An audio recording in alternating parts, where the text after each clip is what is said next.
A good day of work out there today. Sounds like we're going to have very similar weather on Saturday, so it was good to be outside. Questions?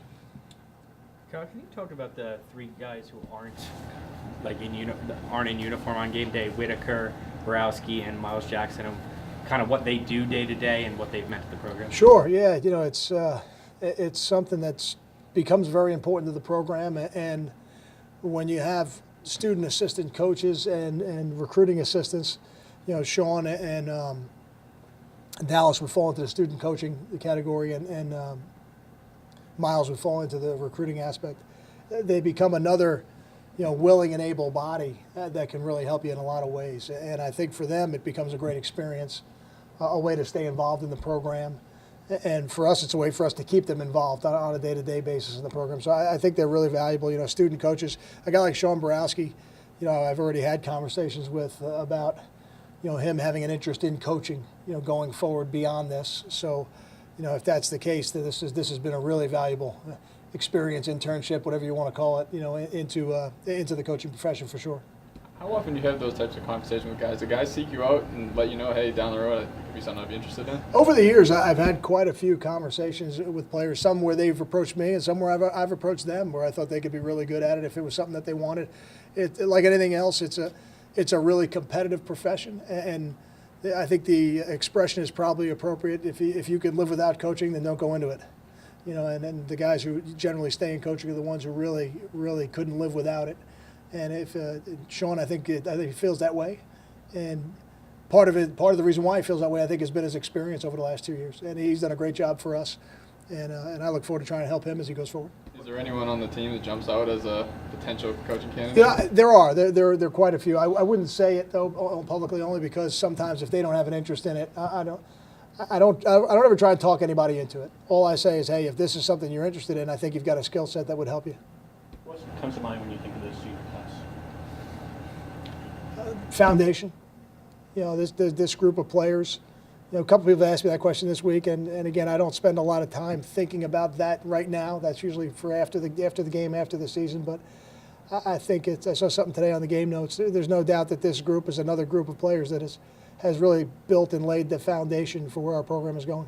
Is there something different, I guess, when you become a veteran? Are they just all veterans, or is there something different between fifth-year seniors and fourth-year seniors? The guys who spent the extra year here, Taj was joking that they get to cut the line to the front of the line. That's the difference.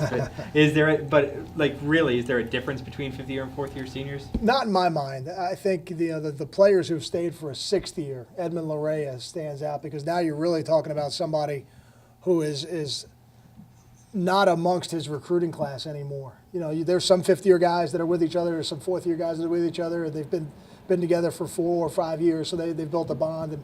But that sixth-year player, when he comes back, it's pretty special, because he does it because he really loves the program, wants to be a critical part of what's going on, and wants to be a mentor to the younger players. Those are usually the general reasons why you get a guy back like that. Do you have a general message to the guys, like try to shelve your emotions or enjoy it while it lasts, for the ceremony before the game?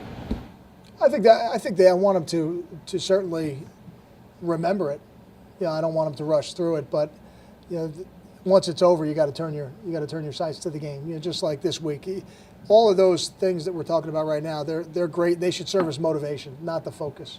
It's when they become the focus that they become a distraction. So the pregame ceremony is something I think is important to do. I think it's important that these players get recognized. I think it's important that their families get recognized for their contributions to the program. But once that ceremony is over, once they get a chance to take that picture, we got to move on to the game. Do you remember your senior day collegiate game and how well you played, or anything stand out from that game? Well, if you're just going to add, there's not a lot of video evidence from back where I played, so I probably could tell you anything I want. But I do remember it. I have a lot of fond memories of it. My parents were able to be there that day, so it was a special day for me. Well, did you play well? Of course I played well, absolutely. We were not 1-0 though, but I did play well. Kyle, why do you think that the graduate transfer path has gone so well here the last few years with guys like Thurday? I think, I would tell you, like any relationship, there's been a need on both sides. From R.J. Dill to Andrew Thurday to Lou Toller. We've had a need. We've had a void that we wanted to fill, and they had a place where they wanted to go and be a contributor. And generally, that's the reason why they're leaving where they are. You know, it's not always that they're completely unhappy, but they're looking for a place where they can really contribute. So all those players were able to come in here and really do a great job for us, and it's been good to us so far. How cool is it for a guy like Thurday to come here, have a chance now to play in his first bowl game, and to do it in New Jersey, being from New Jersey? No, we got some work to do to make that happen, but I think the part about being in New Jersey has been a lot of fun for him. I think that's really been an enjoyable experience for him to have his family around for the first time in his college career. We've written a lot about the added attention Crew's getting from defenses this year. How has he adjusted to that adjustment? And I mean, is that kind of a sign of him taking the next step? I think he's done a good job each week of trying to create opportunities for himself within the coverages that he's seeing. You know, so there's no doubt that he's growing as a receiver because of it. It's a little different for you. There's no doubt when you become the focal point. And the other players around him, I think, have done a good job as well. So that it's going to be important this week. There's no doubt they're going to pay special attention to Leonte. I think he's warranted that. And when guys like Drew Terzilli, Andre Patton, Janarian Grant, John Simmons, Carlton Agadosi, when they can make plays in the game within the series or early enough in the game, it really forces the defense to make a decision. You know, do they want to continue to do that, or do they go back to playing some of the more base coverages? Time for one more. Kyle, you've alluded to like game plan changes. I know you're not gonna say what they are, but did the bye week give you a chance to do that more than you would? Like look at what's been working, what's not, and make some changes going forward? Do you think? It definitely does. Yeah, it definitely does. It gives you an opportunity to look at more things during the week. And like I said, some stay in, some don't. But there's no doubt it gives you a chance to do a little bit more. Thank you.